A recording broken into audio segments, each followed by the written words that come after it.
বৃহস্পতিবার পবিত্র রাতে কেউ যদি এই দোয়াটি 100 বার পরে কোনো দিন পৃথিবীর কোনো মানুষের কাছে তার হাত পাততে হবে না, পৃথিবীর সব কিছু তার পায়ের নিচে আল্লাহ হাজির করে দিবেন, দারিদ্রতা থেকে মুক্তি দান করবেন, বিপদ আপদ থেকে মুক্তি দান করবেন, তার সম্মানকে সুউচ্চতা দান করবেন, অসুস্থতা থেকে দূরে রাখবেন, আল্লাহর অশেষ দয়া ও রহম তাকে দান করে দিবেন। সুবহানাল্লাহ।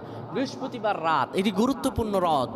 এই রাত সপ্তাহে একদিন আসে, আরবিতে রাত আগে আসে, দিন পরে আসে। সুতরাং বৃহস্পতিবারের যে দিন গিয়ে রাত, এটি বৃহস্পতিবার রাত নয়, এটি শুক্রবারের রাত, এটি জুমাবারের রাত, এটি দোয়া কবুলের রাত, আল্লাহর কাছাকাছি হওয়ার রাত। সুবহানাল্লাহ।